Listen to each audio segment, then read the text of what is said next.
I was saying, yes, sir. Right. So this is the Ward One Neighborhood Advisory Board meeting for Monday, April 10th. Can I get a roll call, please? Chair Ginsburg, Here. Dr. Terry, Here.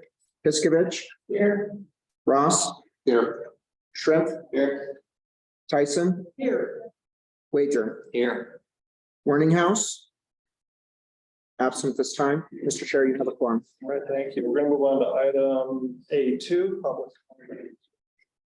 I see you have. Yes, Mr. Chair, we do have one person registered for public comment, but I think she stepped out She went to the restroom, so she should be back. I'll check and see if there's anyone virtual.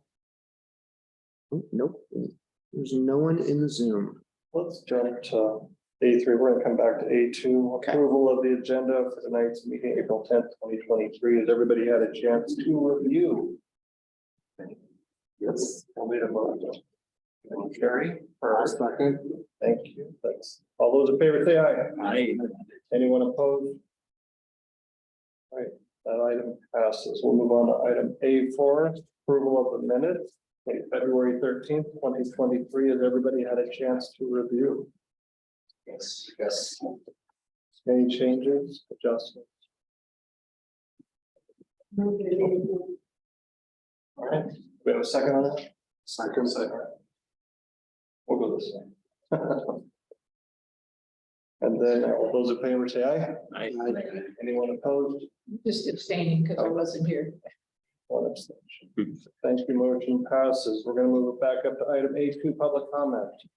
Mr. Chair, we have public comment registered for Miss Debbie Eaton Lamb. Hope I said that right. Perfect. You'll have 3 minutes. Please give your comments. And we'll start your timer whenever you're ready. Speak from here. You can speak from wherever you want. You can stand, start, whatever's easier. Hi, I didn't want to be. It's my first time of being here. My name is Debbie Keaton Lamb, and I lived in Reno back in the 80s and in Elko, and now I've returned to a great place. I love Reno. I also am very saddened that there is not a way to deal with yard waste that is good for the environment. I have met with Emily Dewar and Alexis Hill and a variety of other people about a year ago to try to address green waste and prevent codes, because it's actually, as we all know, with the goals, yard goal, and Carson City, Truckee deal with yard waste by composting.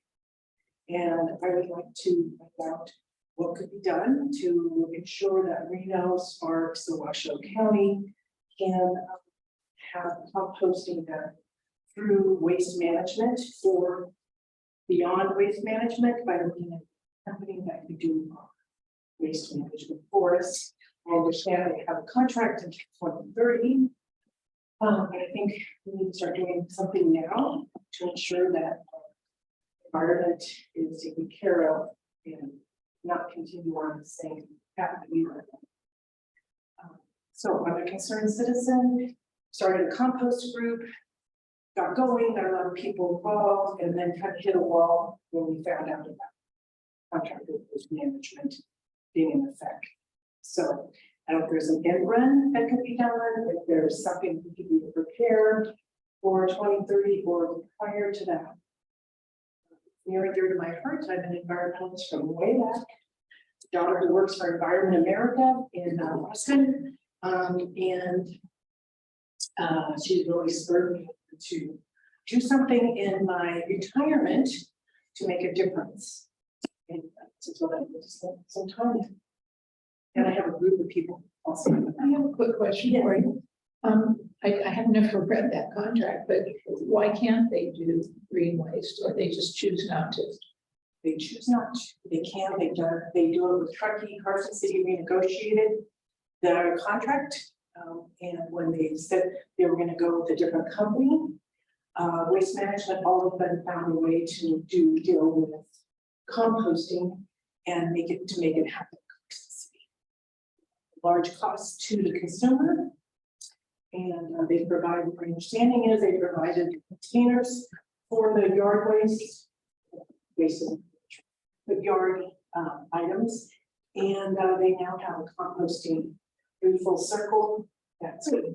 Now, when you're talking about composting, are you talking about vegetables or are you talking about grasses and leaves and that sort of thing as well? All right, thank you. Thank you for your time. Thank you for your public comments. Well. Yeah, but, you know, that contract was signed a week before I took office. It was a very big jump in, you know, philosophy and policy, and I think the conversation on that needs to live another day with other people, you know, negotiating. Well, that's 6 years away. Yeah, no, I would definitely think that within 3 to 4 years of a large franchise agreement coming up, a city should be lining up its dominoes and getting its game plan, have its consultant on board who will, there's a consultant somewhere who works with waste management all over the country and knows how to negotiate exactly what a community wants. And we may even have the opportunity to do that right now through an opener, frankly, but, you know, anyway, it's off agenda, but, yeah, but it's always gonna be a question of what the community wants to pay for. I can't imagine, but it's it- expensive. Well, I'll tell you, you know, because I spent my first year really heavy on the franchise agreement.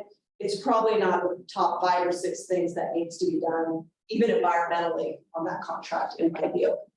Interesting. You have a question real quick? Actually, it's a comment. Waste management had a profit of $15.2 billion last year. Just wanted to. Thank you for your time. Any other public comment? Is there anyone else in the room who would like to give public comment today? Is there anyone on Zoom who would like to give public comment? If you'd like to give comments, please indicate by raising your hand. There's none, Mr. Chair. We did have a side note, Jenny. We had a guy come in before the meeting even started. Was concerned about the Keystone Bridge and big chunks of asphalt missing. So Well, we've talked about it. They said there was cement underneath it as well. yeah, I mean, we had a district engineer here, you know, 5, 6 years ago and said, see anything, let us know. You know, I mean, I've been hollering about that thing forever, and, you know, every time I ask, they say it's under control. Every earthquake about 3.5, I call, they say it's okay. Well, that's interesting. If it's falling apart now, I don't think it's neighborly. I go over that bridge 3 times a week. It's the lifeblood to Southwest Greenham. Yeah. It's the artery. So I We think all know. maybe you can bring that up, saying people are now noticing destruction to it. Yeah, well, you know, maybe because, yeah. I refuse to drive over it. I find my way around without going over it. I just won't. I don't think it's safe. Well, we're gonna, I think we need to then bring that to somebody's attention. Yep, and I, having not sat on RTC for 11 years, you know, So this isn't something the it's city, really an RTC issue, but can and somebody from the city bring it to RTC? the mayor or Devin Reese are our representatives over there. And, but so is Alexis Hill, who sits on there also, and she's very well aware of it. I bring it up to her a lot, and this is her district too. since I'm viewer in my own meeting, I'm running. If you were on my own meeting, I would. Yeah. Zipping it, blocking it. I'm sorry, the man left. Did he give public comment? No, it was before. and Oh, he said he oh, could it was stay, just but he didn't want to stay, so he just threw it out there. Yeah. I do have one comment to add. Maybe it's a question. Oh. Watt Street neighborhood. on Oh, yeah. Wild Rose, Yeah, it doesn't look like there are any signs of them. okay, I'll get to that in my liaison report. Let's do the officer, though. We'd like to get these guys out back there to. I don't know what your level is, with are you officers? Yeah, he's got. We can move on to item Yeah. B1 per Jenny's request. I just have to remember where we're at, so. Hey, so it's your turn. Go ahead. Hello, everybody. It's been a couple months since I've been here. And last time, formally kind of things or like we decided on to just kind of go over the top 10 things because everybody can see the statistics and it's super boring to hear me give percentages. We don't really have a conveyed meaning unless we talk about stupid stuff. So I looked up some of the time frames.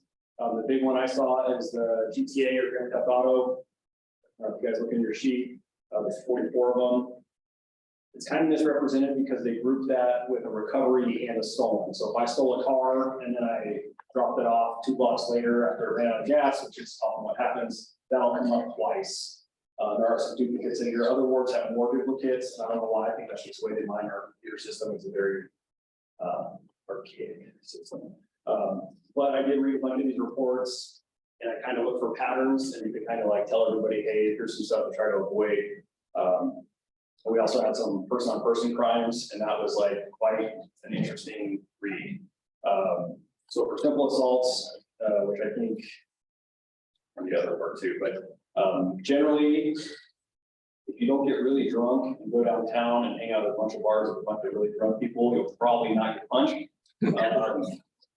But that doesn't mean it won't happen. There's also some domestic stuff. There's things where people are just walking and someone's like comes up to them asking for money or something like that, and there's usually some sort of complications that goes in some sort of physical altercation. I've also seen where people, I don't want to badmouth people that have some sort of cognitive disorder, but generally, if you're intoxicated and you fall, don't say someone sucker punched you, because when we look at the video the next day, we're gonna see you just fell. So that was a couple of those assaults on persons too, but it was very, yeah, I was like, oh, this is crazy, I should probably click on this. So in the GTAs, I talked about last time, it was more winter, and hopefully this weather pattern corrects some of it, but if we're warming up our cars out front of our house or business or apartment, if you're begging to get it stolen, you can get it unlocked and have the keys in it. You also probably don't want to get in your property. And I found a different thing that doesn't really impact you guys specifically, it's more for businesses, but there was a lot of like car repair places and body shops where the car was like there and they have like keys kind of in an office. And so if someone breaks into the office, they have kind of a free for all. And so if you have the nicest car, it's accessible. It might look shinier than some of the other older stuff, assuming it's operable. We didn't have a lot where they were like, you know, the car won't drive, like doesn't have a transmission or anything like that, but we did have a bunch of that stuff too, where they're kind of. So I think just looking at some of our emails we've had for to locate on people, we've had kind of identified like 2 people that are persons of interest and got a couple different cases on them. So some of our undercover guys are looking into them. And so we have some trackers on some cars out in the field. So I do anticipate once we get a couple of those, like I don't want to call it crew, it's too Hollywood, but apparently a lot of these guys, if you like to do drugs together, you hang out together, and you steal, like, you like stealing cars, you hang out with other people who steal cars, you like breaking houses, you hang out with people who do that. It's not like they're restricted to just one type of crime, but generally there's a couple guys in the group that are hitting us pretty hard. And I've seen that across all wards where the GTAs have gone up. So I think that's because of this specific group. I might not be right, but that's right, just because we get hit with them. And a lot of these, it's stolen, and within a week, generally it's recovered. A lot of times we get a tow yard or something like that. And so it shows up twice. So that's some of the number, but a lot of it is people forming up still, or I leave my keys in the cup holder, and I leave them unlocked, or I leave the keys in the car in the garage. My garage is unlocked, or at the doggy door, someone can just do this, and then they're in, they hit the door thing. Doesn't make sense to normal people, but it makes sense to the criminals. The easiest route is picking up the truth. So, yes, sir. Yeah, thanks for sharing that. Have you seen any patterns where the areas or specific areas of Ward 1 are seeing increased? Well, yes and no. So generally, you know, the places that are more densely popular with cars, like the casinos, the parking garages, things like that, are generally gonna have a little bit more. Once you get out to the industrial areas with more commercial property and warehouses and things like that, I think that's less often controlled by us, and so it's kind of a little bit more of a market for them, and that's where the body shops, auto shops, and things like that are. We have one, it's not here, but or this one, but by Sunshine, right, like kind of over by there, and part of that is reservation jurisdiction, and some of it's ours, and so it's kind of a patchwork. So I can't say often those guys control it versus us, but generally, you know, 10 closed businesses, with a bunch of cars all over the place, aren't really gonna garner a lot of attention from us unless we find like a hotspot map or something like that, and. A lot of times are all over the place too, days of the week are all over the place, so we have some software that looks at that. And I can actually, I'll bring my laptop next time. But I can like click on a certain crime and I can look at it by shift, day of the week, whatever, and it'll kind of give me a synopsis of that. I can get case numbers and I can pull it, and that's generally what I do, look for patterns and kind of where we can direct our controls. Thank you. So most of this in residential areas or in commercial? No, it's rarely in a residential area unless it's like a bunch of apartments, and it's a lot of cars too. But rarely, I mean, I'm not gonna say there's none, but that's the anomaly instead of it's like a residential mix. Yes, sir. You continue to see increases in domestic abuse since things have normalized? We probably have, I couldn't even count the calls in a day. I would say there's probably 4 or 5 calls going on right now that have a domestic nexus. So since I've been on for 20 years, I've always, like almost everything has a domestic nexus. Probably, I would just shoot half our call. Increasing? No, it's. It never goes away. It's always there, and we have, like we're mandated reporters, they change that. I want to say back in the 80s or something like that, and there's a lot of times where people recant. And so we're mandated by law to take a report and make an arrest if possible in the first little bit, but a lot of times those people, who are we to say what true love is? And they'll come in on the back end and say, oh, I made everything up and lied to the police. And so we have these that show the injuries, they're cooperative and all that other stuff, but once they recant, we're a lot more limited as far as like, prosecutor generally on the forward with that case. Not that they won't, it's just that, you know, if I have 10 good ones, I'll spend my time on that. So, yeah. And then, up on Summit Ridge, you know where that shooting was? Remember your officer, you had, Oh, Steve? well, I don't know if it was Steve, but okay, Steve, Yeah, is he doing okay? yes. Okay, and then that area is there was really, that freaked out a lot of people. That's It did. a tough little. We had a lot of, so everyone that could relocate in that area did relocate. Okay. There was, I think, 1 or 2 families that stayed behind, and we provided a bunch of extra control, giving them some resources. Okay. Almost kind of this about, it's been a couple months. Okay, that's good. And then the pedestrians. And, They got us stay sober to stay on the sidewalks. yeah, but I know. Well, We had 4 it's- yesterday, 4 serious injury accidents. yeah, I mean, it is the inebriated, the old, and, you know, the young, who are maybe the most vulnerable out there, but I feel like everything's going engineering and controls, is everyone's at risk. But, you know, how bad is it trending right now? So we had 4 yesterday. Or major 4 traffic? significant injuries, 1 was a fatality. Of those, 3 were, 1 kid was on a scooter, so I'll call it a pedestrian, because it was like a little racer one. Yeah, 1 was a motorcycle, got right away. He has lots of broken stuff on one side of yeah, the body, yeah. and that's up at McCarran and Keystone, which is high speed. Oh, It's yeah. that, Yeah, Like you can only turn right there, then cars can turn left, and we, yeah, sooner or later, like the odds aren't. in yeah, it's favor. engineering. And then the D-pad, the fatality was down by the Audi dealership. Oh, yeah. And it's actually on camera where she's just like messing around on the road for no reason, jumps right out in front of him, so. It's a thing, if it's an alcohol thing, or if you didn't see the giant white truck. But yeah, so that was yesterday about 4 p.m. or so, and then we had by the mall, there was a kid on a scooter, and I think kids, I mean, when you were a kid, did you look at stop signs and stuff like that? No, you just run your bike, or you're just kind of careless, and I think that was that.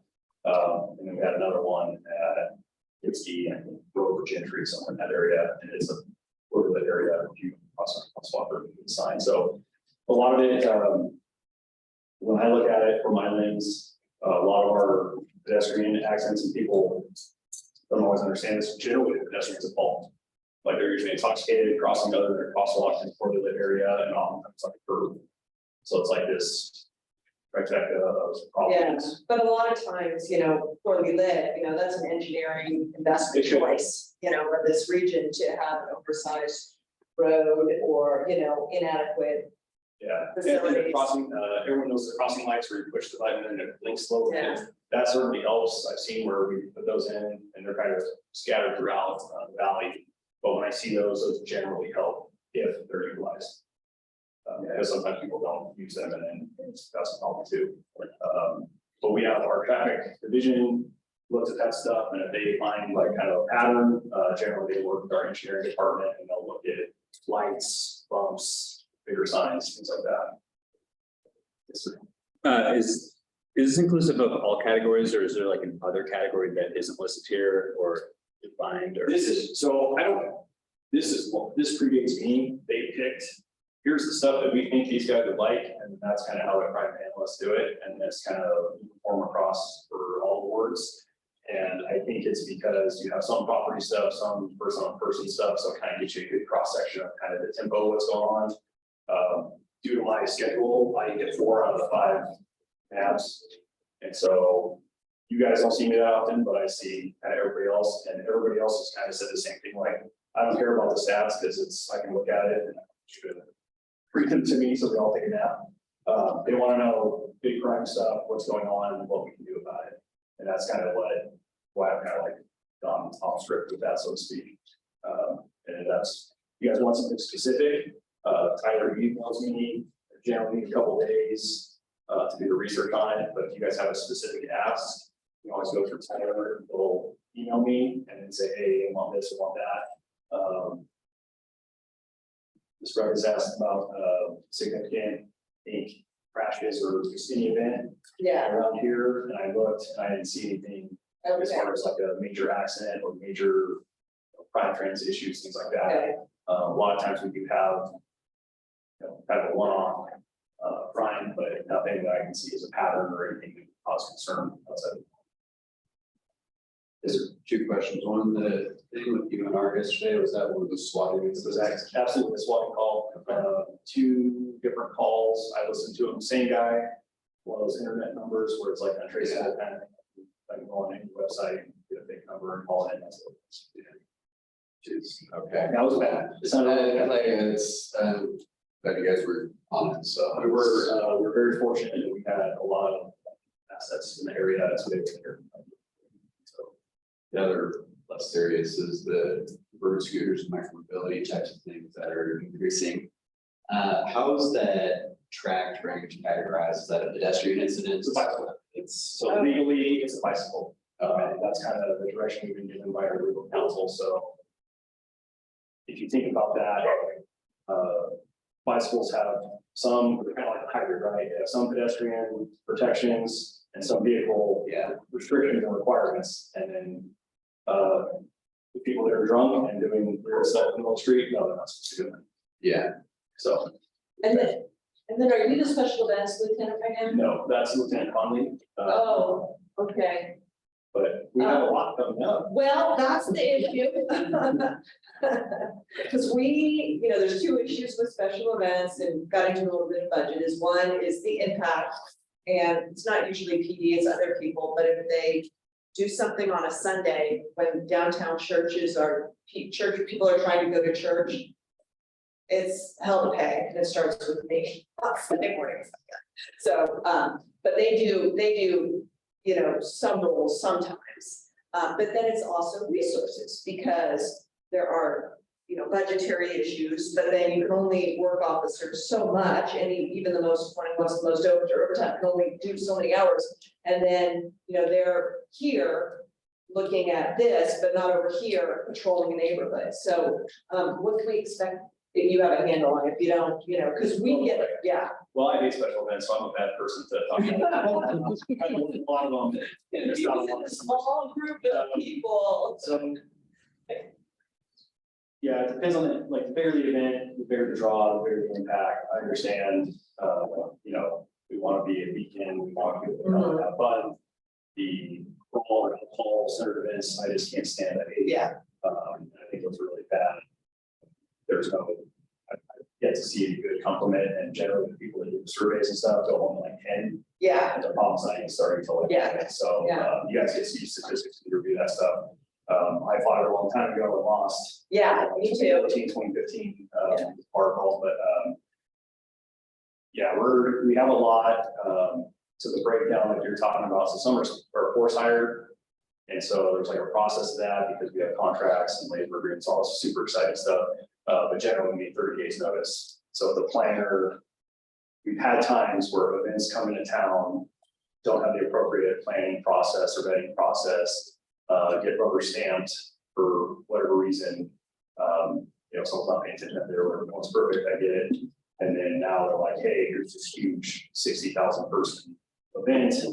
And we don't have time, we can't force hire people, we can't do this, so we just kind of have to do Yeah. whatever it is, and that's a huge nightmare. Well, we're concerned here in this ward, is Food Truck Fridays. If that thing goes off, that can get a little kind of crazy. The noise are like the patrons.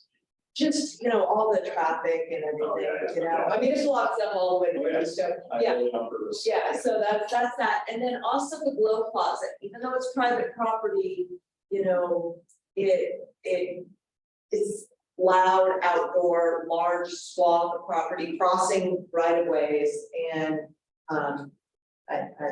anyway, I guess it's for Lieutenant Connolly, but we're kind of got our ear to the ground of what we can expect this So, year. Just so everybody knows, it's like 4 or 5 different entities of the city that look at that. There's like planning, licensing, just special event permit. And so there's like alcohol, so there's all these different things that look at it. And then generally, if the city approves it, the PD like works with them to be notified, and then we try to work. And most of them are good. I don't want to say all of that, but generally we enlist in January or February of what the summer's gonna look like, and there's a couple amendments to it later on, but generally we know. I knew I got hired in 2003, and I knew I was gonna be working August nights forever. So that's what I do, because I just know I'm working it. That's just the way it is. I don't like to, but that's another part of it. The problem is we've gotten to where we have so many now, like we're talking about, where no one gets a day off. Like we have, it'll get to where like 7 out of 10 weeks are forced hire weekends. So if you were like blessed enough to have seniority to get the weekends off, now you're subject to forced hire. And so all summer, basically, you want to go to Disney with your kids or whatever, and instead you're forced hire. And they can trade off and make other arrangements, but that's true. So it does, but I have a quick question, like, for example, the J is privately owned, so what is the jurisdiction of the Reno Police? how so? Well, that's what I'm saying, if it's private property, they can basically do what they want on it, so that's what I'm saying, I mean, I can Yes. understand you would be involved in traffic perhaps. But what is the police involved in with somebody as big as the J that's private? So they still have to, so they would have business license, and in that business license would have provisions on whether or not they can provide entertainment, alcohol, things like that. So if they don't have a permit, you have like.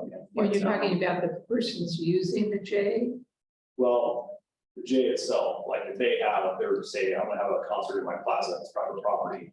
Well, if it's an amplified sound, we still have to get a special use permit, a special event permit, an amplified sound permit, they have to like get permission. to so do it's that. not the entity going in, it's the J that has to say this is what's gonna happen. Yeah, they'll have to get permission, basically, like, so amplified sound is breaking the law, generally speaking, right? It's loud, it's over 100 decibels, and I don't have a decibel meter, but code enforcement does. And so if they say, hey, we're gonna have a concert, they have to get permission, and that's basically what the permit is. They're saying, hey, can we break the law? between If that's up to J, not the entity going in, not the band or whatever that's. No. The band is just shows up in place. It's absolutely the property owner, the representative of the property. And that's on them. So if they don't do that, we can absolutely shut it down. But if we go there and they have a permit, then we're very limited. Any other questions? There was I heard a thing in your speech today, alcohol is bad. Or the problem. It's bad, it's the alcohol. I've never seen someone pee in an alley at 3 AM. If you're sober or, I've seen it a lot from drinking, so, I've also never caught anybody. Heroin and marijuana are like the most docile people to arrest, but everything else, like, everybody remember the bath salts right about 12 years ago. So that was the worst person to fight, hands down, with bath salts, because they literally thought you were like trying to kill them. We put a lot of people in the hospital just from the thrashing around kind of thing. They wake up the next day, and they end up to the bed. And so that probably the worst. Meth is pretty bad. That's no. They just take that. They're not. Yeah, meth is really bad. Alcohol is really bad. Hallucinogens pretty bad. Synthetic drugs is kind of the basketball stuff. So synthetics can be bad, but I think I'll just say. That's generally, that might be one something worse where I say I'm. We used to tell our kids, nothing good happens after. That's actually pretty much right. Mr. Chair, member Warning House is on the Zoom and she indicated she has a question. All right. Carla, can you hear us? Yeah, now I can. Can you hear me? Yes. Okay, sorry. Yeah, my question was, for better or worse, I get all these notices on Ring and Nextdoor and stuff with people concerned about porch piracy, stealing packages and whatnot. It's like a daily thing. How is that listed in your statistics and what's being done about that? That would be a simple larceny is what they would call it. And it depending on well, that's a pretty complicated question, or sorry, complicated answer to that question. So generally, a 1 or 2 time thing, should I get those? I should be able to. That's the mic. Yeah, okay. So generally speaking, if it's a one-off, we're not gonna do a whole lot about it because there's so many of them. But if we can identify people through the Ring camera stuff, or we can identify a suspect, hotspot mapping through certain neighborhoods, targeted things like that. Then we can look at it and start looking at it. But generally what happens in those kinds of things, how we get successful closure to it is the person pawns the property or tries to sell the property, and that's kind of when we catch them, is they'll barely do it like a Facebook marketplace, Craigslist, pawn shop, something like that, and then that's kind of when we get notified about it. So if it's a pattern, we'll catch it. If it's similar suspects, we'll catch it, or if it's when it's flipped, we'll catch it. But if it's just one person sealed one package, it's pretty hard to track down. Any other questions? Yep. Can I make a comment? Okay, I just wanted to say, I live on McKinley Drive, and we had our cars broken into and things taken, and the officer that responded was professional, thorough, and followed up, so. Good. Good. Yeah, we really try, but I have some guys that I would not send to your house. They're generally in that mood. But I think it's because, the volume, our city is about double in size, population wise and geographically since I've been on, and we have about 80 less cops than when I started. So it's really, really hard. So we try to do some SaaS stuff, computer things to help mitigate that gap. But it's just tough. No one wants to work no one wants to wear what I wear to work because of what we've done to them for the last, I'd say since about 2014, kind of demonized this profession. I also have a question, do you have like social workers and so forth writing? We do. So we have 4, it's called the MOST team. And so they're clinical social workers and they deal specifically with mental health. And so they ride around with us. And so a lot of times we have 4, 2-day shift, 2 swing shift. And so one is Sunday through Wednesday and the other is Wednesday through Saturday. So we kind of have, generally that's when the most call volume comes in for things like that. And they help us a lot with people with mental health issues. They kind of do like a lot of outreach stuff. So they have like lists of people they can call. And we get a lot of people that call chronically, like 40 or 50 times a day chronically. And they will generally like call in, soothe them, calm them down.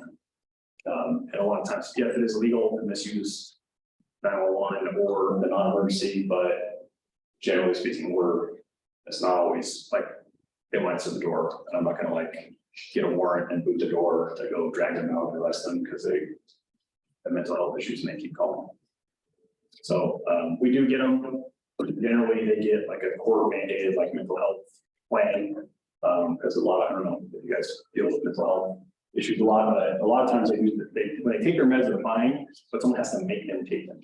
And so if no one makes them, and they're like, I don't like taking them, it makes me feel funny, and then they stop, and then as it leaches out of their system.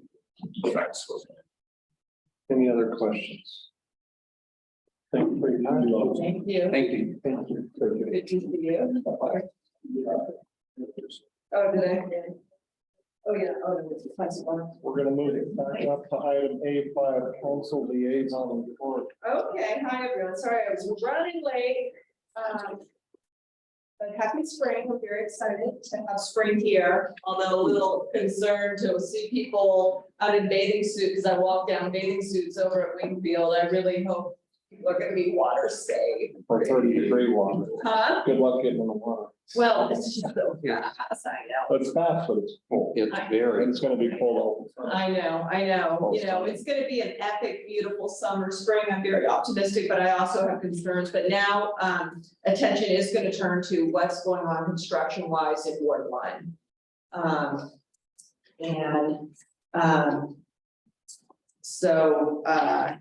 And first up is the Virginia Lake project, which I understand is, because it was such an anomaly to have a project fail to thrive in one construction year.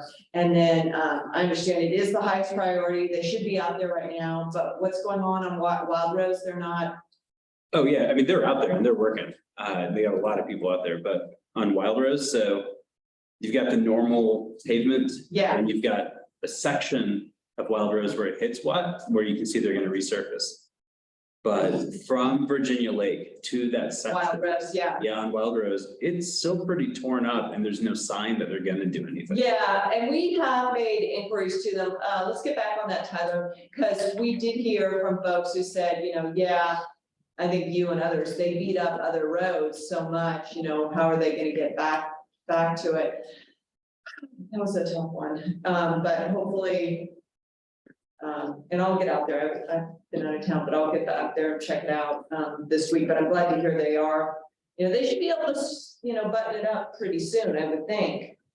This week is what they're Is hoping. that what they said? Yeah. Okay, that's good. And then other than that, I mean, I haven't looked at, let's see what RTC is doing this year. But other than that, I don't think Reno, you know, Reno's not doing any major rehabs in Ward 1. Or are they, Tyler? Wasn't there one? I think there was one that might have stretched over. Let's look into that for, and then, you know, maybe just some regular preventive maintenance they'll do, you know, some slurry sealing. So that on roads.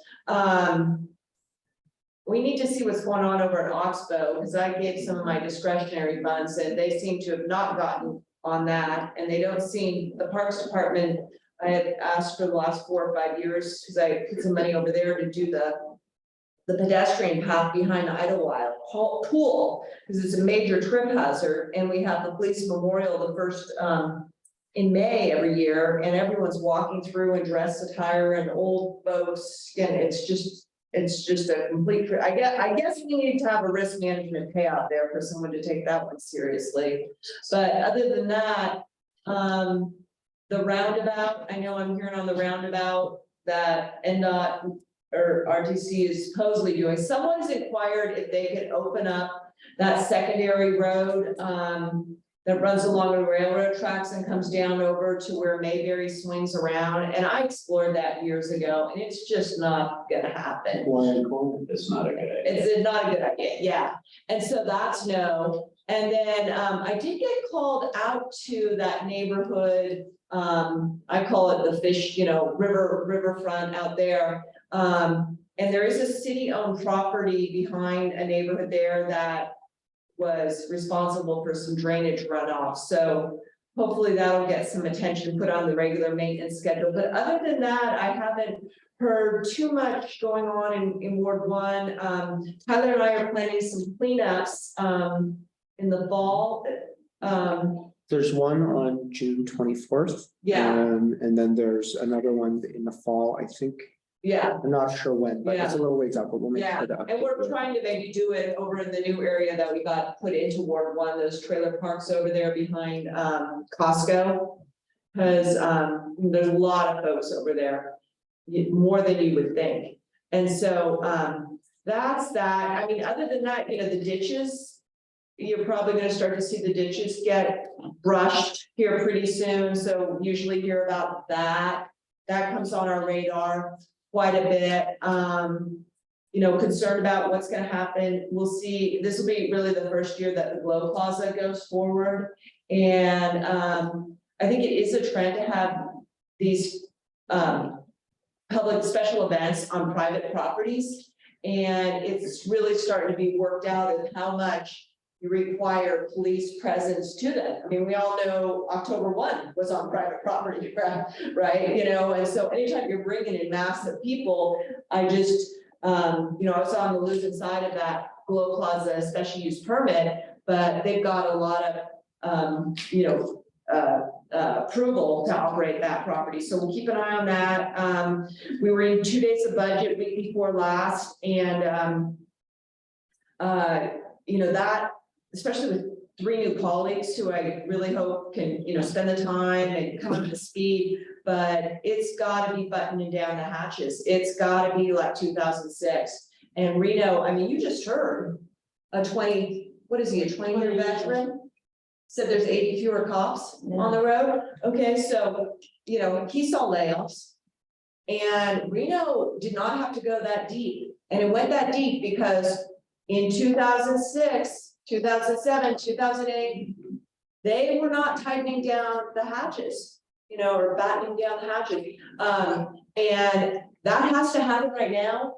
The finance director is behind right now, I think 2% on our sales tax projections. It was 9% for January's numbers. And that's a good line. She thinks it's being made up in her projections for this year from property tax and franchise because everyone's paying so much for energy. But there's a lot of signs out there, and this is the time to be fiscally prudent, especially since we opened up, to these guys who do all these forced hires. They received a very generous kind of bump in their bargaining agreement last time, and those are on the table now. So the council, I am concerned about how this budget is going to move forward, and there's just not growth. When you're seeing we have that much dependency on sales tax, and you're seeing it not even come into your projections in a good year. So it's concern. I was on the phone with the finance director today, expressing my concerns. I'm also concerned that I'm devastated about the reckless homicides on the Caris campus. That happened the other day, but that property has a long history, particularly of people trying to come onto the property and provide service. And I was talking to Commissioner Herman today because she and I voted we're the only people who said it's the wrong project, wrong design, everything was wrong about it. They're trying to make do, and the county now takes it over, and that's a very good thing. But the ARPA fund, the federal rescue money did make it a vision, because it was really more, there was not money when it started, but so hopefully it's in the hands of experts who will make that property, what it needs to be, which is safe and humane for all. I really still feel that it was the wrong model. And then let's see, we talked about special events. That's about it. Does anyone have any questions for me? Yeah, this has to do with a lot of the things that you were talking about, but specifically at Zero Riverside, the request for proposals were due over a month ago. I understand that someone from the city reached out twice to Nancy Gilbert's school to try to get them to submit the proposal again. But that could have had long since. Yeah. Because it's struck. Yeah. But it made me wonder if they didn't just get any proposals, and that's why they were reaching out. I don't know, Tyler, have you heard anything? I believe we were directed to reach out to Nancy Gilbert to make sure she had received the RFP. Yeah, I think she hadn't received it. So Yeah. they reached out to make sure she had seen it, but I don't know anything else about it. Yeah, Tyler, maybe you could get an update. I mean, these proposals come in, there's a deadline, there's, some communities with procurement, proposals come in, they're loaded up to your procurement site, a lot of transparency there. Anyway, The bird scooter, oh, I'll talk about that, I think maybe that's something you guys want. Bill has a question. Oh, yeah, I have a question. During the budget meetings, two questions. One, real top line, what's the top line number on the city's budget this year? Where's it gonna land? the number, gosh, I can't even remember what it is, are we at 968, 954? So it was close to $1 billion, I'm sure. Yeah, 968, 954, Okay. yeah. And I've never watched budget hearings before with the city, but I watched the last two, and it strikes me as odd that so little time is given to call it $1 billion Yeah. publicly. Is that different or new? Yeah, it's not my favorite budgeting. You know, originally they shortened it by a day. And, yeah, it was not the best. I mean, you know, budgeting is very incremental. Usually a lot of people like to say they zero-based budget, they rebuild it every year. But budgeting, there's a lot of theories about budgeting, but you know, it is incremental off of, you know, where you were. But you know, this is a recession. This is a preparing for a recession, even if it's a small R budget, in my view. And I don't think that got there. And then there's also some complexity with the Reno budget. It's not super complex, but there is some complexity in terms of the debt, which is high. Yeah. And then people really need to have an understanding of all the different funds. And I'm not sure a lot of people do. And so that budget fluency really needs to be done well. And I'll tell you, a lot of communities that are very serious about, this is what the city does, takes your money and does stuff for you. They have budget hearings all over town, educating people on the budget, the choices to be made. It's really the best practice in budgeting. It's called participatory budget. And we're hardly even participatory at the council levels anymore. So that's my gripe. Thank you. Anybody else have a I just have a question? question. You said that there's a lot of debt. I mean, obviously, there's the railroad tracks that Yeah. haven't been paid off. What else is there? Well, I was just talking to her, and we've got one on the agenda on Wednesday. So the railroad debt, It's about 250 million. yeah, it might be more than that, but it's pretty isolated. And it's isolated by a 1/8 sales tax that you all go out and pay, that does not expire. And the great, magic, if you will, what they did is they originally did the railroad track project, and it came in, they kept saying, under budget, under, you know, time. It was really a success, but they had this 1/8 sales tax, and someone, Goldman Sachs, sold them to refinance that, like when everyone was doing all the mortgage refinancing. So they actually pledged that out and took money out, and you know, forensic accounting, when I came on, no one could figure out where it went. And I think, you know, it went to legitimate things, but it was very crazy. So the railroad project was a failure in that what happened, but it's isolated. So that's over there, you know, but 1/8 sales tax, I think the school district got 1/4 cent, so it's not small change, you know, I mean, you know. And then the real bad one that I think they took some of the money from the retract for are the event center, the ballroom, and the bowling stadium. And those actually I was just going over it with the finance director today, there's a 28 million and then a 55, 60 million that goes out. So there's two on the same pledge on bonds. And those are by the room tax for the area, but it's backed by the general obligations. So the city's general fund ends up paying this. So that's a real travesty when it can hit that. And then you've got the sewer fund is not too much in debt, but it's about to be. And then the city did just take out some general obligation debt that I did not support, and about 65 million on the general fund. So we did get to a point where we even took out money on the general fund, and that was for marrying the police station and the pool. And I wanted to do those in consistent order, but so when they put the poison pill at the police station, I could not support it because I think it was not within our means. But I always support the pool.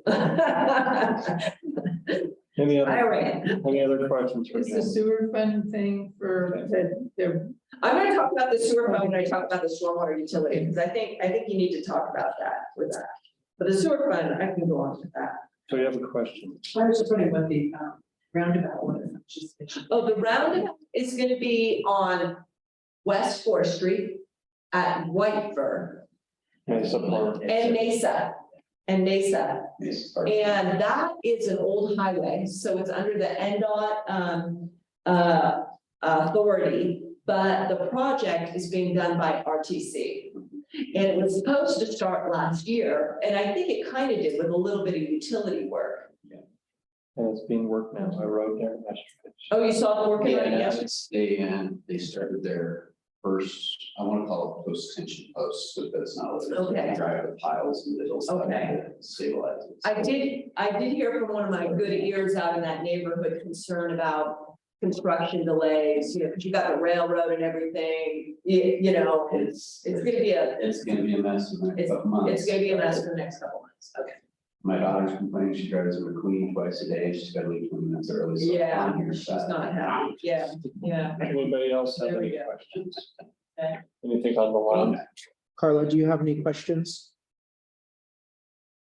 I don't hear you, Mr. Chair.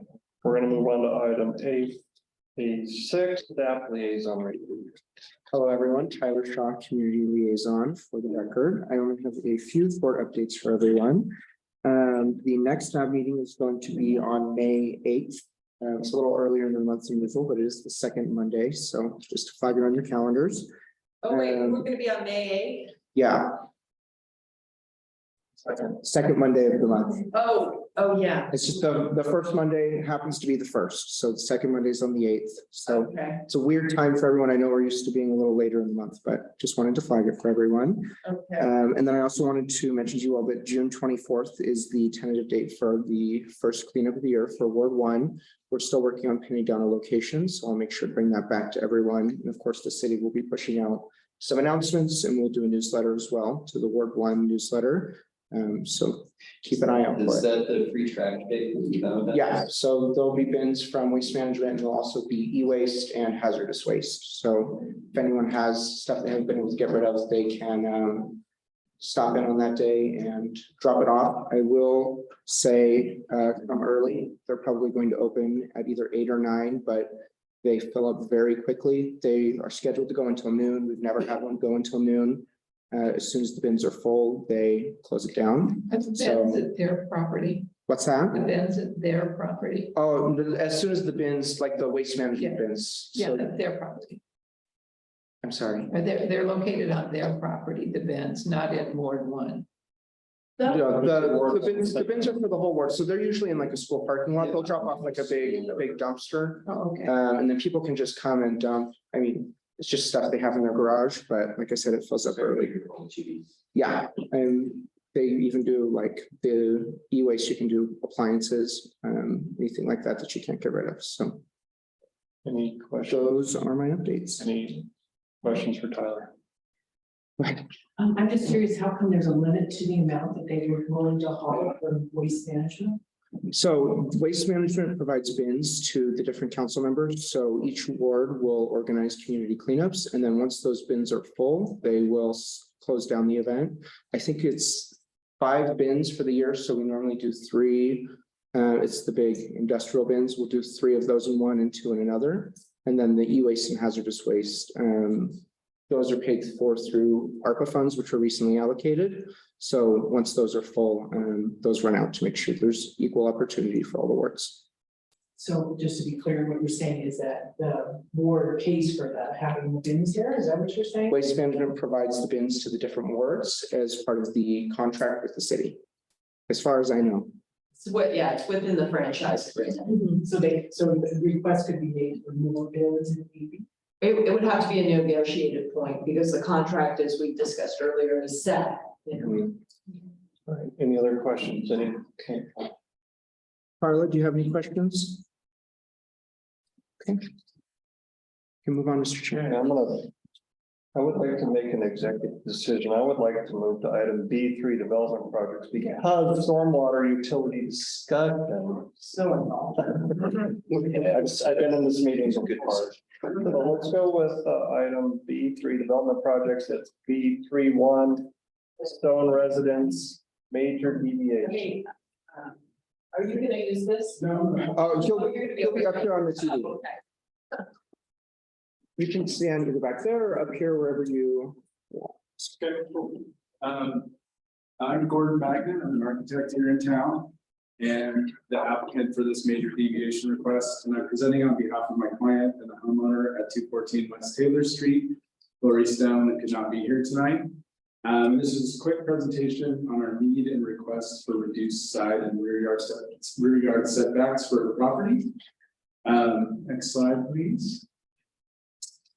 I started the project with her and the desire was to rebuild an existing dilapidated garage and add a home office to her residence. We had these are a couple of pictures of what the existing garage condition is like, and then we had a structural engineer write a letter with our application noting the substandard conditions of the garage. So it really needs to be rebuilt. And initially I always want to go by right, so we looked at by right options to do this project. And to do so within the existing footprint or to the current required setbacks in the mixed use zoning was just, it became quickly evident that that was not going to work from a design perspective. So next slide, please. Have a couple slides. These just illustrate the existing non-conforming setbacks. So this is the property in question. The garage is in the lower right-hand portion of the parcel, and the existing side yard setback is 3'8", and the existing rear setback of the subject garage is 1'3 3/4". Next slide. And then we have the survey continue to the neighbor's property, and they're actually located at 805 Forest Street, but their garage also, their apron goes out to Taylor Street. And they also have non-conforming side and rear yard setbacks. 11¼ inches on the side and 2'6.5" in the back. These neighbors also provided a letter of support of the proposed setbacks in our project, so that's part of the application. And these two buildings basically consist of the entire block face from Plumas to Forest Street. And they were used as the basis to calculate our average prevailing side and rear yard setbacks to support our request. Question? Do you have a street view of the property? Yeah, we'll get to that. I have some renderings of the proposed project inside. So really simply, the average side yard setback is 2 foot along the block face. We're requesting 3 feet in lieu of 5, which is the current zoning standard. That is greater than prevailing, but a slight decrease from existing on the side. And then the average rear setback is 1'7" along the block face, and our request is 3 foot in lieu of 5. And that is both greater than prevailing and existing, and is a substantial increase from the existing setback. And really, back to the original point, to build to the required 5 foot rear and side yard setbacks is just not going to allow for us to build a functional code compliant garage, and it just wasn't viable from a construction perspective. So that's what brought us here. And our proposed project is very simple.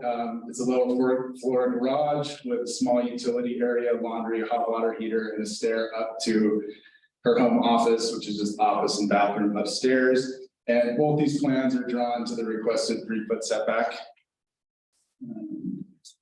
And then the next slide, it just shows the proposed street facing elevation. We wanted to show the proposed height and then like the proportional relationship to the existing residence. We're only proposing to go around 21 feet tall. That'll probably be variable once we get into construction drawings, but it's way below the 35 feet allowed in the zoning. So it should be fit the fabric of the neighborhood. And then this is kind of proposed and existing and proposed insight rendering. So this one just shows the existing street front view. And we just, put the next slide actually shows like our rendering insight of the proposed project. And we just feel it fits within the existing fabric and massing of the neighborhood and meets the zoning intent of the code. There's a couple, I mean, you can kind of click through the next view, which shows like the existing garage and a more straight on view of the same thing.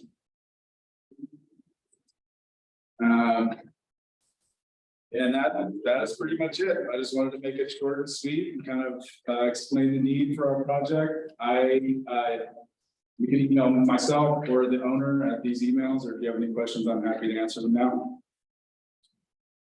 Any questions? Yeah, this is Carla. Can you hear me? Yep. Yeah, I had, as a comment, I just, in general, I oppose these reductions in the setbacks. It's just getting more and more and more dense in Midtown, and I just generally oppose them. But is there a copy of the neighbors letter? Where is that available to see that they are in full support of this? That's part of the application, and I think it's with the staff report. Yeah, I made the letter with development services, and that letter is in the staff report. I can make sure that's provided to you and all the NAB members after the meeting, Carla. Okay.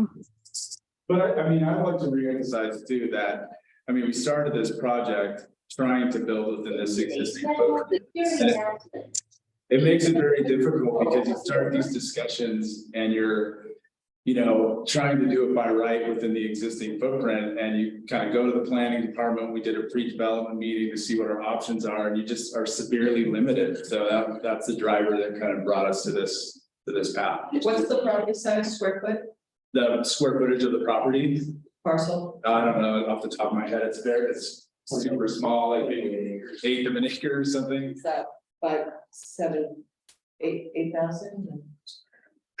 Oh, it's 3,500. Oh no, that's the residence. 0.08 times 4, 356 brings you in around 8,000. 3,400 square feet. Yeah. So, yeah, I mean, that's self-imposed. I have a question. If I understand correctly, what you're saying is you couldn't do the garage under today's standards at all. Not even close. Like we couldn't even fit a car in the existing garage if we wanted to build it in that existing footprint. I mean, it's just so tight for, and I mean, it's a safety thing for my client to be able to pull her car in the garage and, put it away at night. Did you talk to the folks at 815 Forest? Which, The one immediately behind the residence. no, but if you go back to the, It's on the alley. street view, I think that one has an actual taller, like this one is this one right here. No. That's the next one. The over one, on this is Forest. the one, yeah, it's the one directly behind it. Oh, gotcha. Right, yeah. We did not talk to them, but I could talk to my client about it. No, I think it's great to at least talk to the neighbors. Yeah, Did that. yeah, definitely. Well, we have the public notice there, so I think, people are aware. Any other questions? All right, thank you for your time. Thank you, appreciate it. Okay, so now we're gonna move up back up to item B2. City of Reno stormwater utility discussion. Okay. Well, I was told again this month that staff would not be coming to, answer questions about the stormwater utility. I guess that's not where they're at, right? Heather, that's what we were told. Yeah, so we decided to put it on anyway, to kind of, have a forum for it, because getting a lot of calls about it, a lot of emails. There's been a lot written up about it. What we have learned from the manager, and what does he say? He says, what did he say? He summarized a lot of input. They sent a memo and summarized. Did you send that out to everyone? I didn't send it out yet, but I can send. Okay, them on to yeah, everyone. different comments, some from some groups, some Just like to see that. yeah, I think it is worth seeing. But it wasn't compiled in a way that says this is where we're going. But it would have to, and I don't know or understand why it has to go out to a business impact statement again. That's a legal requirement that when you're gonna do a new fee, you have to, some states do it, not all states, but some states do, to require you to kind of go through a process of participation to understand the impact. Well, I guess through this study, or through this input, process, the manager wants to, and feels he has the authority to redesign the fundamentals of the stormwater utility, which sounded like he was going back to have more of the technical analysis done, I think, on the capital You're improvement talking the side. city and so on. manager, The city manager, yeah. and he thinks he can do what? Well, he's going back to the technical review, it sounded like. So we pay consultants, I'm sure, a lot of money for this. Yeah, and one of the input that came into my inbox was from someone who said, Jenny, it looked like the first initial round of input had it at this for everyone, and then all of a sudden there was a change. You brought that up and other people did. And so I just, have not had it in front of me at the council level to really put everything together. And so I'm taking a step back, and over a year ago, I told staff, this is not going well. It's not going well. It's getting stale. It's just not how you manage a project. And even though it's an engineering discipline, it's really standing up a new function, a new program, a new funding source, and it's multifaceted. And so I'm not surprised that here we are now with, well, what's going on, and the manager has the authority to keep it off the agenda. The mayor works with him, so that's where it's at. But I think, I'm gonna be responsive to people who are asking me what's going on. And I will say that the concept, because it was one that I and a few other council members, some who are gone, really initially saw as a way to meet a need, which is managing stormwater, but also having a more equitable rate structure for the sewer fund. And I think that's really getting lost, and to some degree, and we've had a lot of staff turnover because it's been going for 5 years.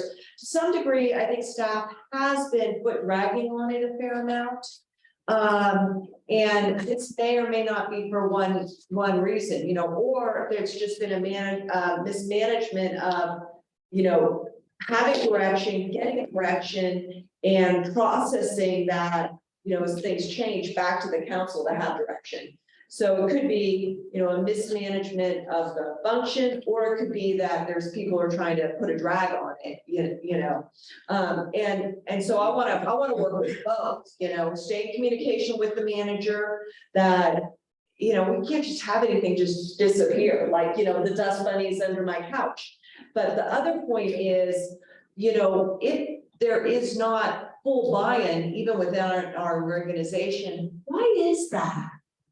And I want to know and understand, and was kind of getting at it during our budget hearing today, or last 2 weeks ago. The sewer fund is on an escalator, and everyone knows that you had about a 7% sewer fund hike, everyone across the board this year on the rates. Yeah. How is that based on water use, or is it based on size of resident, or what? Well, and we are changing it. We are long after the fact, finally changing the sewer rates a little bit, but it is. How? Yeah, so there's two functions to sewer. There's the hookup for new development, that's been frozen at since 2014.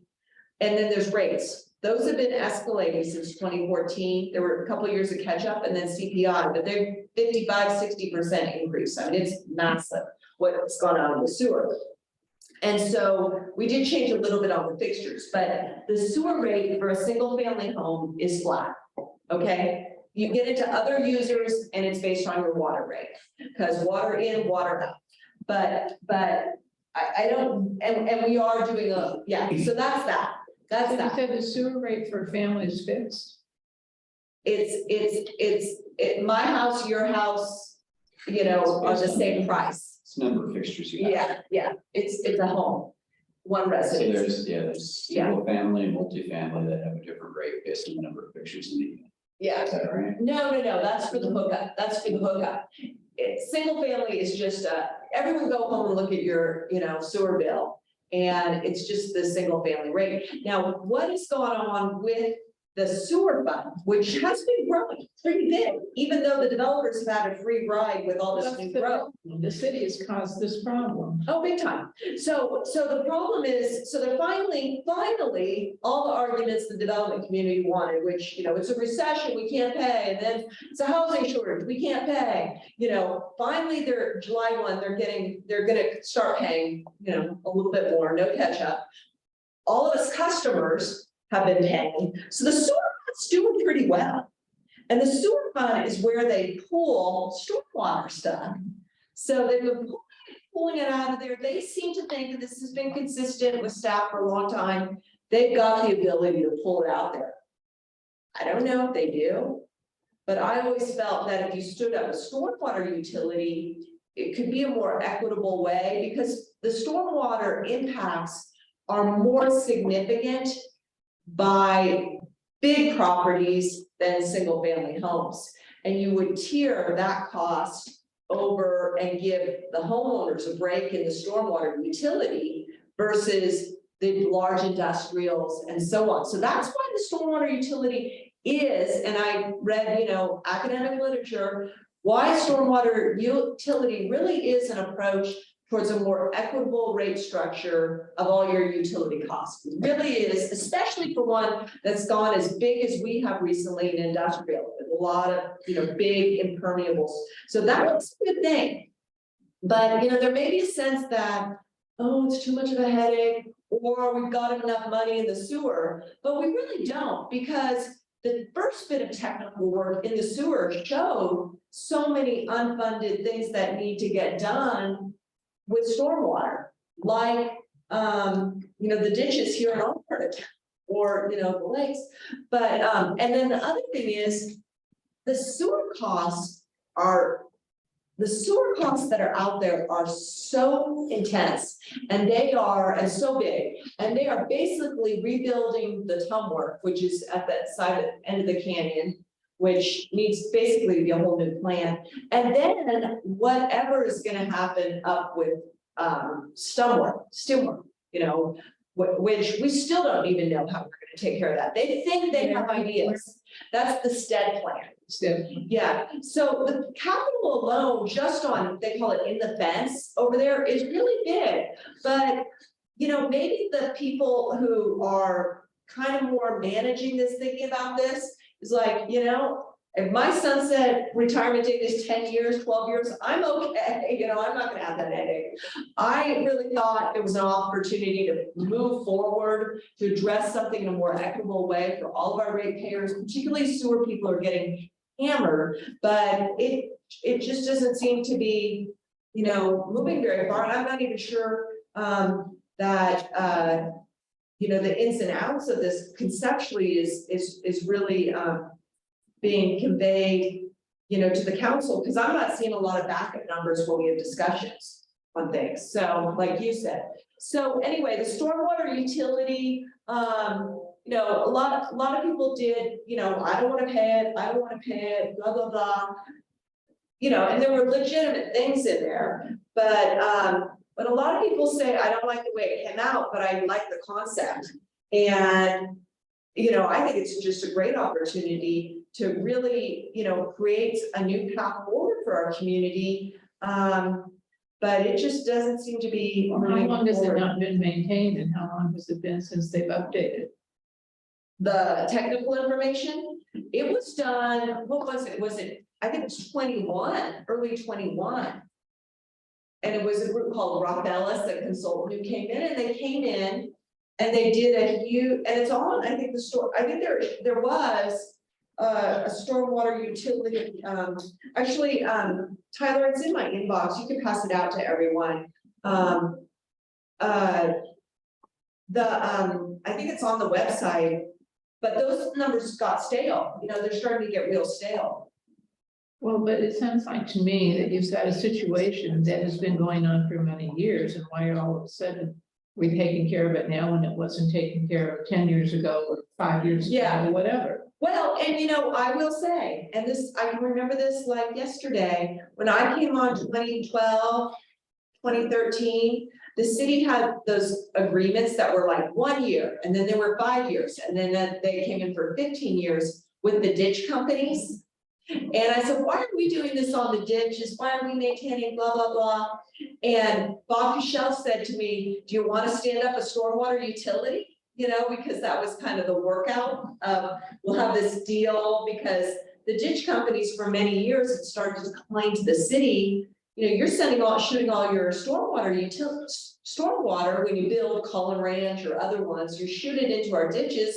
You know, we're just here for irrigating land, right? Land that they sold, a lot of them sold off to develop, and Bob said, do you want to stand up a stormwater utility? I said, yes, I do, but it's a big lift, it's a very big lift, and the will just doesn't seem to be there. And I don't know. think people are happy about it, I mean, regular payers. Yeah, and in theory, early on, the first numbers show that there could be a way to, as you stand up the stormwater utility, bleed off the escalation on the sewer, you know?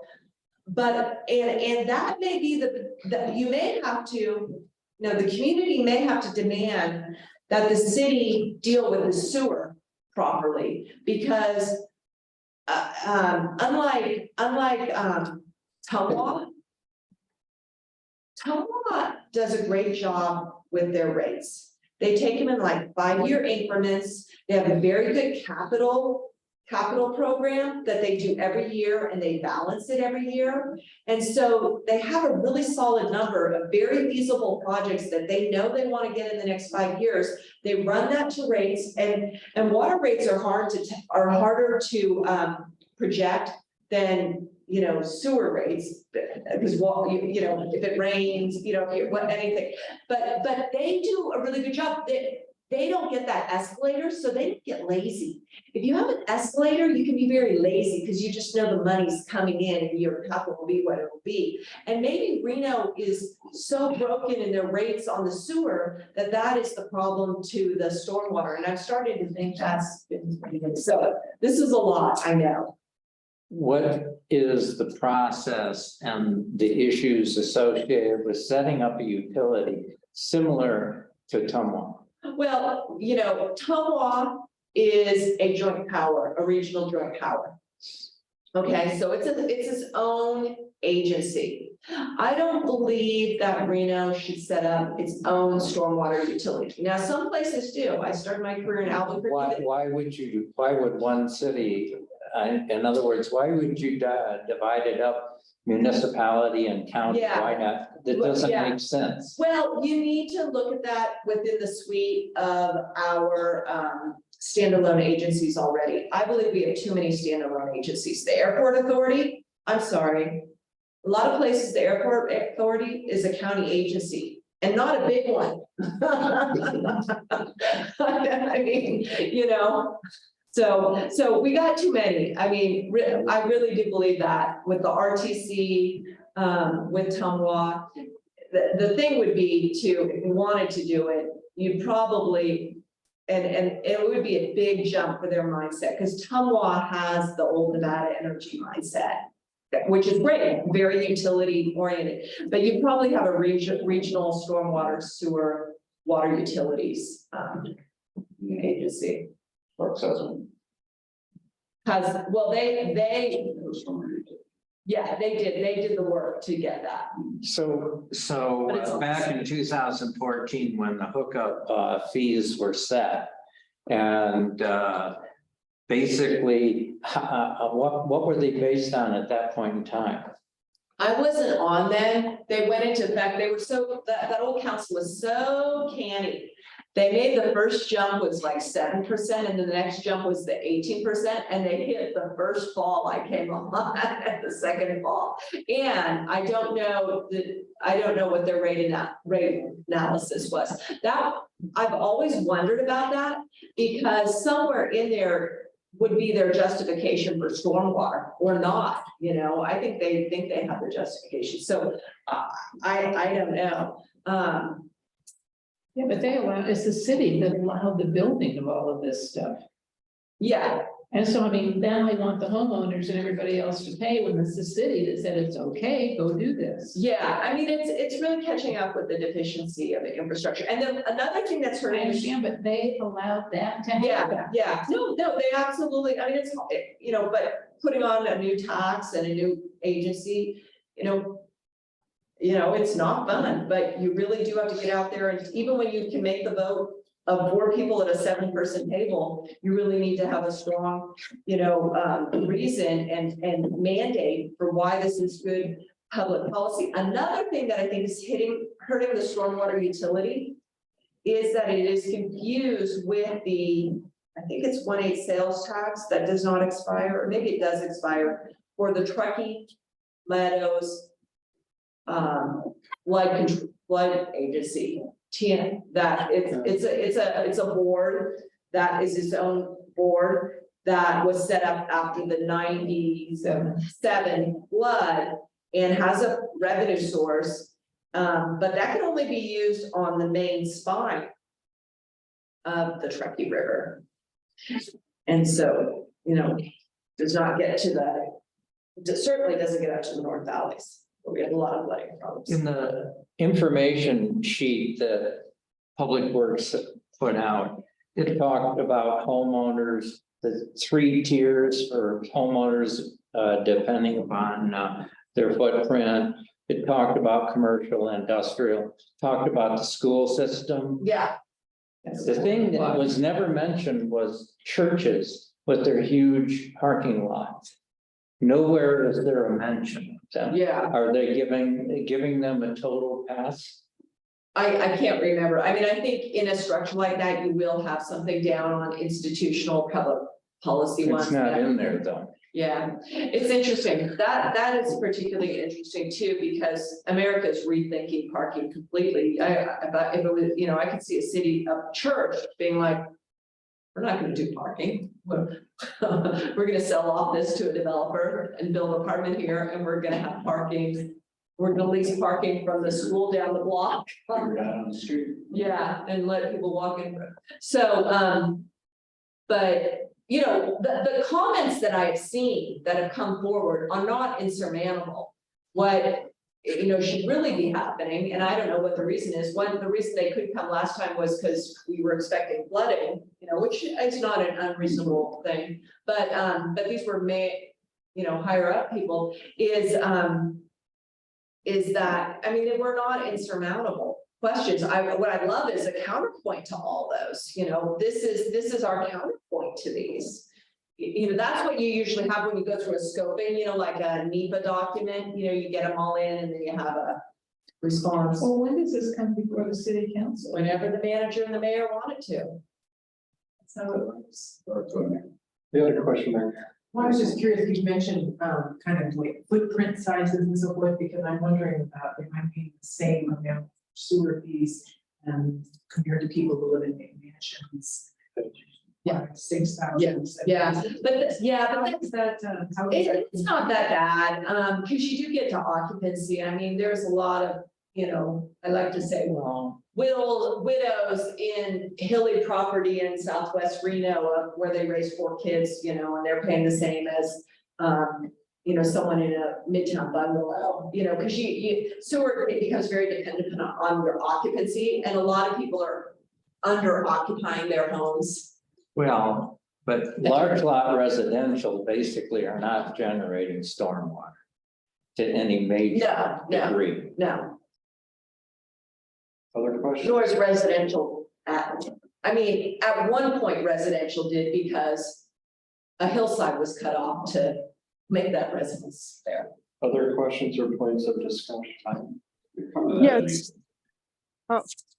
This is Carlo Ordinghouse again, and just a different perspective on this.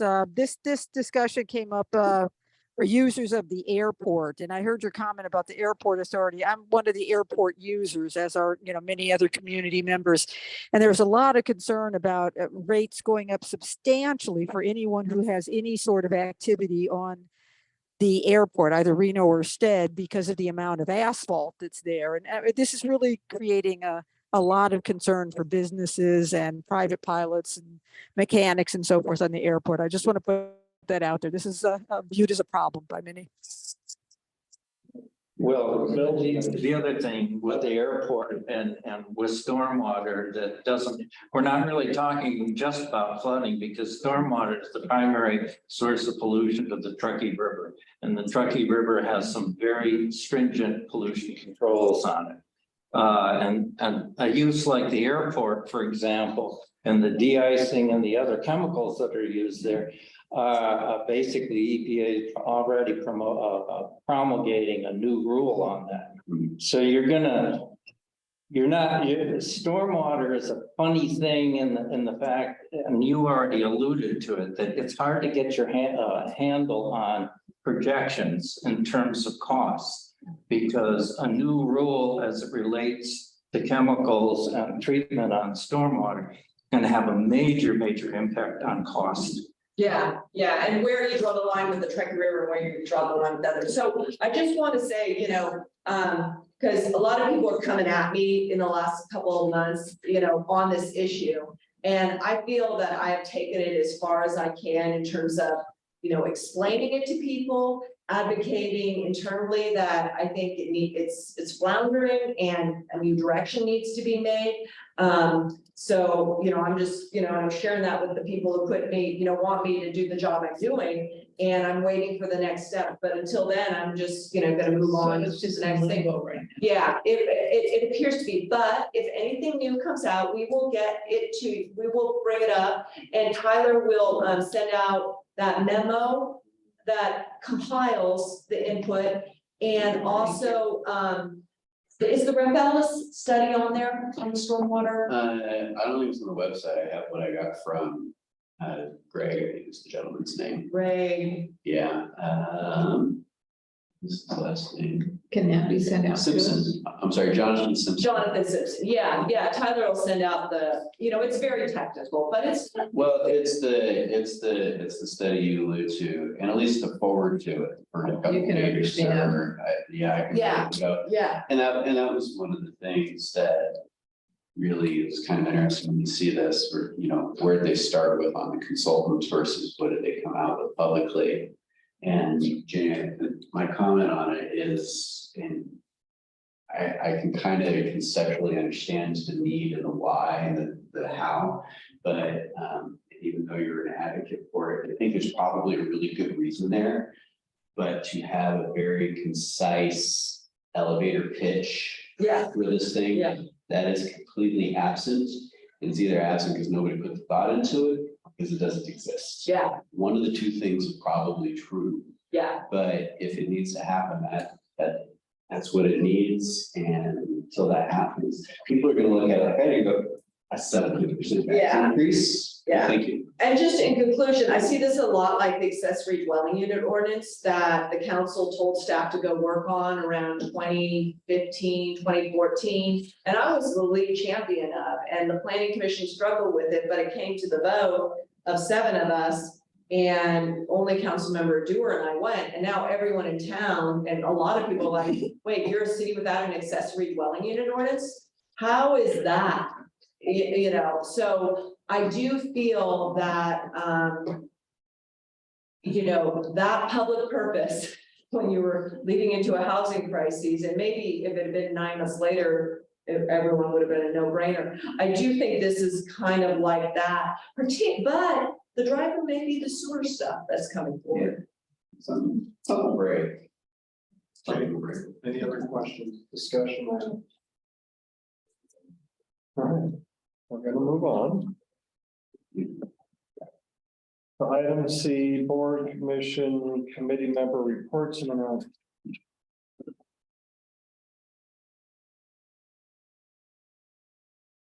Nothing. Anything? Can't think of anything.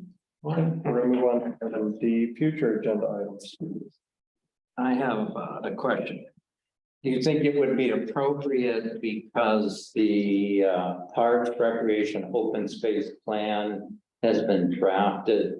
It, Ward 1 certainly is impacted by it. That it would be appropriate to put it on the agenda and make people aware of what's in it. Yeah, I was thinking about that at the park. Were you? Yeah, I mean, All awards should be. that's another one that, We have a steamboat bridge on. Open space. yeah, that one has been kind of held up a little bit too. Do you have a sense, Tyler? I thought they wanted to interview me on mine. So the Parks Department, as you all know, got a new director, Nathan Uriat, and he's in the process of taking over the department and getting everything set up. I do have some information requests as it relates to Barbara Bennett Park into them, so hopefully they'll get back to me. But if that's something you guys want to put on the agenda, I can certainly request that they come and present to you all. Well, before the plan goes final. probably. Yeah, So, Yeah, let's convey that wish, but not plan on putting it in. You know, Gotta get it on. you really, I think he does. It really hasn't had very much, if any, public review. Well, I think it was not as, well, the scoping of the issue was not what I thought. So, I mean, why wouldn't we want to put it on the agenda? It exists Yeah, in draft form. well, and part of the process of it is to bring it to all the NABs when it's in draft form, then we should wait for that process. But is it in draft form? I mean, did the Parks Commission see it already? Yes. Well, we've seen it twice, actually. In a full draft? Yes. Okay, well, we'll look into it, right, Tyler? I'd like to see drafts. Yeah, I'll put the request into the new director. Okay, any other items? I was thinking maybe, even if staff is unable or the vendor, it might be good to have a discussion about the bird scooters. Oh, I think they're a nightmare. Paris just took it to. I guess I another could get, level. they got rid of them. I can't believe that. I would like to go over Ward 1 construction projects next time, just so we can all have our head about what we're gonna see this spring, summer. In Ward 1. I may be and we can certainly put Keystone Avenue Bridge on. Yeah, I think you need to. I may be participating remotely next month. And then should we put Rivers Your Fire? I don't think we need to. Okay. Anything else? You actually have a finalized events calendar for this year?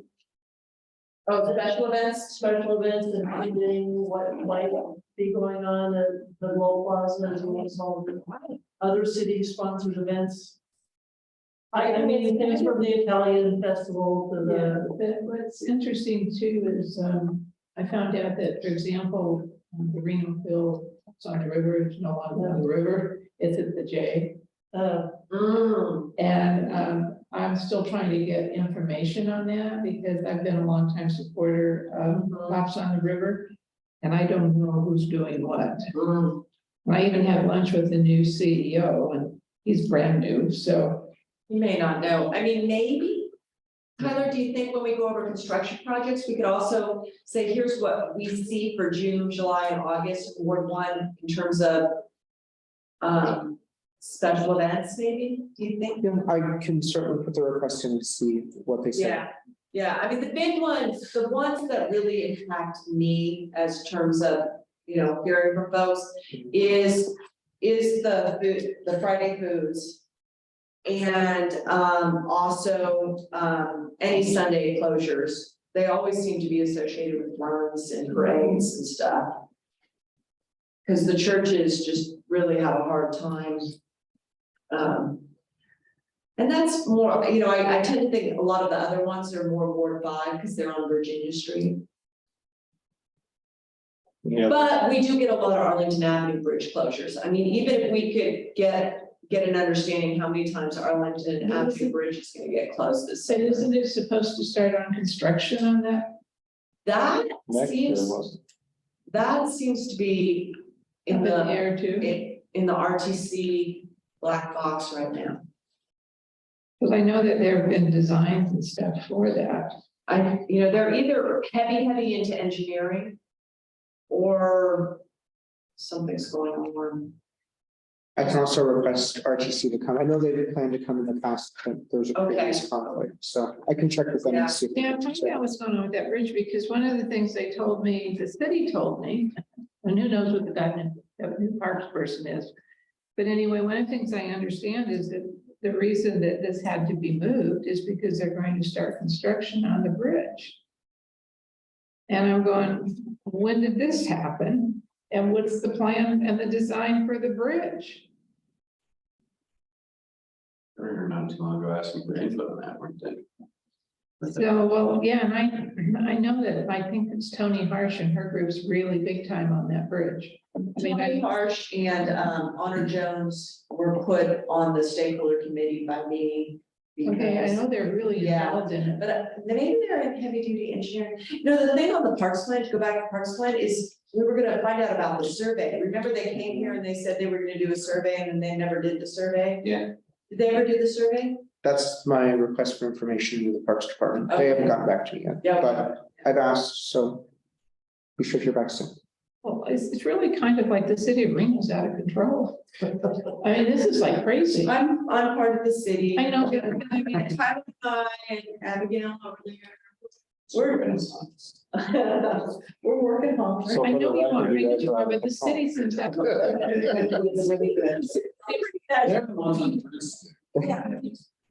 I see you doing your job, but the others are, there's some crazy shit going on. It's really out of control For the right now. record. Hmm? For the record. Any other items? Okay. All right, we're gonna move on to item E, public comment. Would anyone in the room like to give public comment? Would anyone on Zoom like to give public comment? If you'd like to give public comment virtually, please indicate by raising your hand using the Zoom feature.